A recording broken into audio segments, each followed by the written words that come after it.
China mga sangkay nagpalipad na daw po ng isang missile at ngayon nakamonitor po ang bansang Amerika.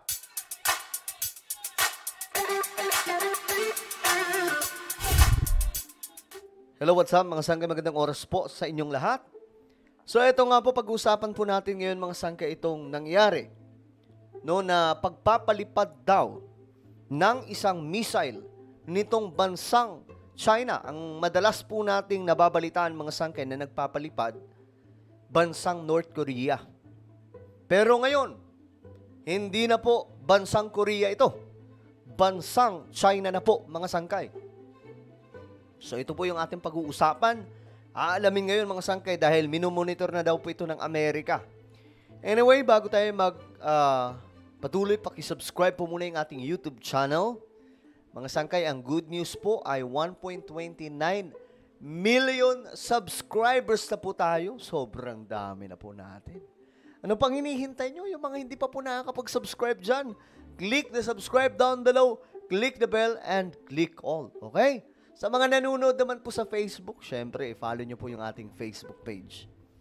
Okay, eto na nga po ang nangyari mga sangkay. Eto po yung balita. Sa international ito, world news po ito mga sangkay mula po sa first post. Sabi po dito, China's missile test in the Pacific to show its might. Ay pagpapakita na po ito ng lakas mga sangkay ng kanilang bansa. Ako naniniwala naman talaga ako na malakas ang China. Kumbaga kung susumahin natin, anong laban ng Pilipinas sa China? Pero hindi ibig sabihin nun mga sangkay na mag-aanga-angahan na lamang po tayo sa mga nangyayari dito. Na okay lang, nakunin nila yung buong West Philippine Sea. Kasi malakas sila, di ba? Ngayon, nagpalipad na po ng missile. Binalita din po ito dito sa ating bansa. Ayan po mga sangkay. Di ba? So, ibig sabihin, totoo po itong nangyari. Pero dito po natin alamin. Eto, mula po sa UNTV. Sabi dito, China nagpakawala ng missile sa Pacific Ocean. Amerika nakamonitor. Ayon po ito sa Pentagon, mga sangkay. So, tingnan po natin kung ano po itong balita.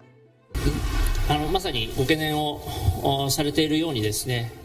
When as we are all worrying actually with regards to these aggressive forces that actually. So, ito po ay senior advisor ng Minister of Defense ng Japan.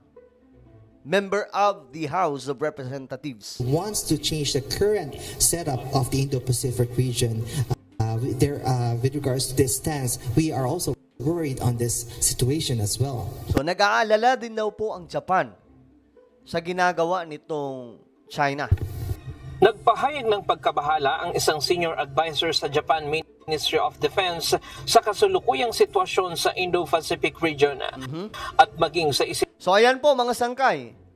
Ayan po yun. Yung nakikita natin mga sangkay, yan daw po ang pinalipad. Ginagawang test fire ng China ng Intercontinental Ballistic Missile o ICBM. So ang pagkakaalam po natin mga sangkay, ito pong Intercontinental Ballistic Missile, ito po ay mas mabilis pa po sa speed of sound. Ganun po kabilis daw po itong missile, mga sangkay. Ang pagkakaalam ko, mayroon po tayo nito, yung binili po natin doon sa India, yung BrahMos.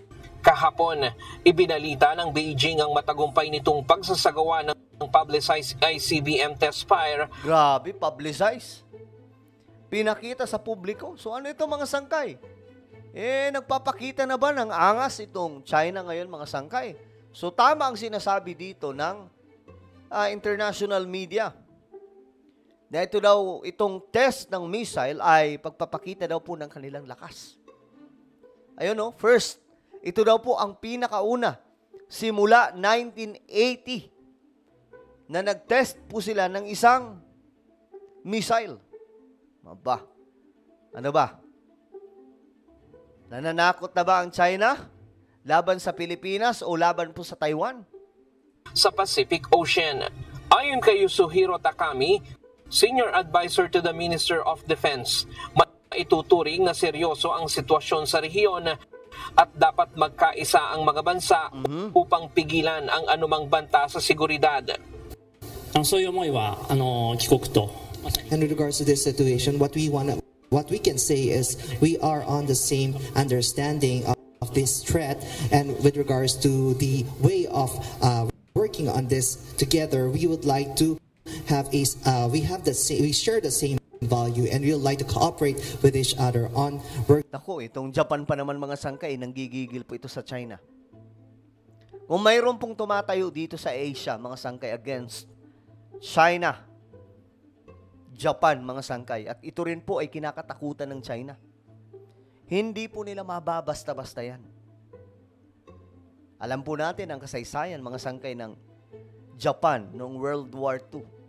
At may trauma pa po dito yung China, mga sangkay. Kaya nga po, ang dali lang po ng ginawa ng Japan na palayasin ang mga Coast Guard ng China nung pinasok po yung kanilang teritoryo sa may Singkako. Ngayon, mga sangkay, eto, ang gusto mangyari ng Japan, magkaisa tayo, lalong-lalo na siguro dito sa Asia. Kundinahin natin itong ginagawa ng China. Working towards such threat. Nasa Pilipinas ang delegasyon ng Japan para lumahok sa ADAS 2024 o Asian Defense and Security Exhibition sa Pasay City. Kalahok dito ang Acquisition Technology and Logistic Agency, ang Acquisition Logistic and Procurement Arm ng Japan, sa ilalim ng Ministry of Defense. Wala pang inilalabas na reaksyon ang panig ng Philippine Defense Department sa ICBM test fire. Bagamat una nang kinundina ni Defense Secretary Gilbert Chodoro ang militarisasyon ng China. Grabe, tingnan nyo tong posisyon ng China. Malapit mismo ito sa kalupaan ng Pilipinas. Sa mga inuukupang bahura sa West Philippine Sea.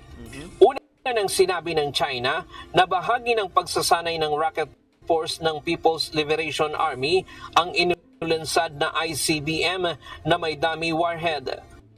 Ipinaalam umano nila ito sa ilang bansa, kabilang na ang Estados Unidos.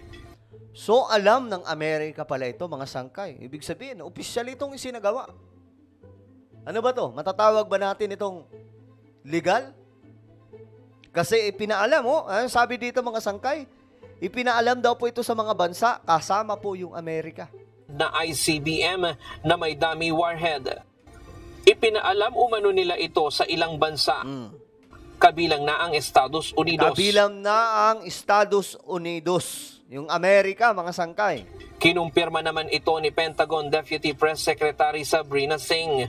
So, totoo. Sa isang pahayag, sinabi ni Singh na binabantayan ng US Department ang ICBM test fire at welcome sa Amerika ang advance notification para maiwasan ang anumang hindi pagkakaunawaan. So, parang ang dating mga sangkay, na-appreciate po ng Amerika itong ginawa ng China na advance daw po na nagsabi bago po paliparin ang missile.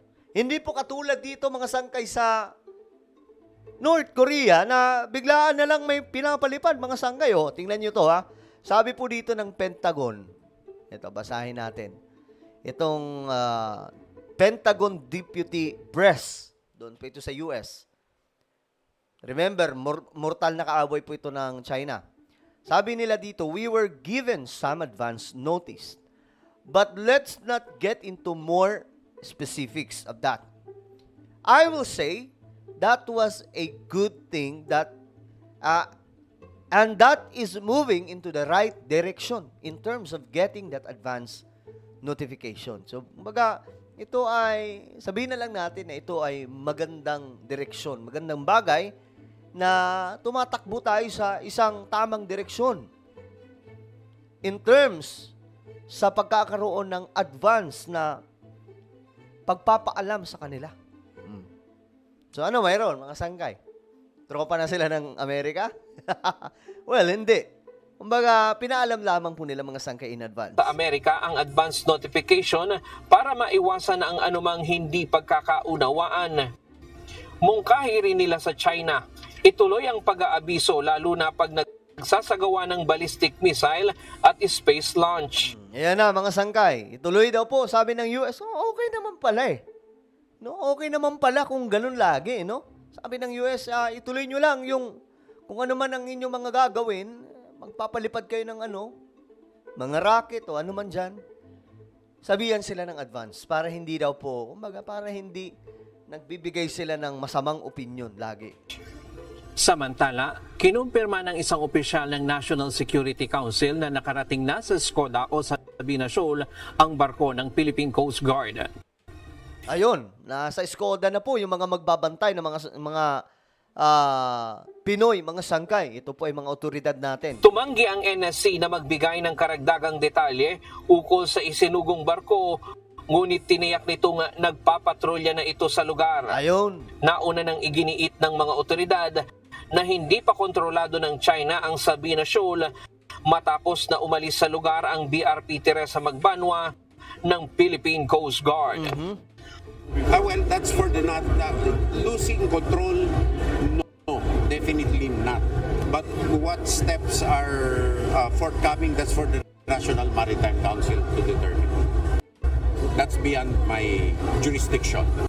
Ryan Lacanlale. Okay, so anong inyong komento mga sangkay sa ginawa ng China na pagpapalipad ng missile? Ayon po dito sa international news, itong China's missile test in the Pacific, ito daw po ay nagpapakita ng kanilang kapangyarihan, lakas ng kanilang sandatahan. What is your opinion? Just comment down below. And now guys, please paki-subscribe itong isa kong YouTube channel, Sangkay Revelation. Dito po mga sangkay, mag-upload tayo ng madalas na patungkol po sa mga kaganapan sa ating mundo, mga misteryo at marami pa pong iba. Hanapin nyo lamang po ito sa YouTube mga sangkay. Nako, sigurado magugustuhan nyo po yung mga topic natin dito. Kapag nakita nyo na, i-click nyo po yung subscribe, i-click ang bell at i-click nyo po yung all. Ako na po yung magpapaalam, mag-iingat po ang lahat. God bless everyone.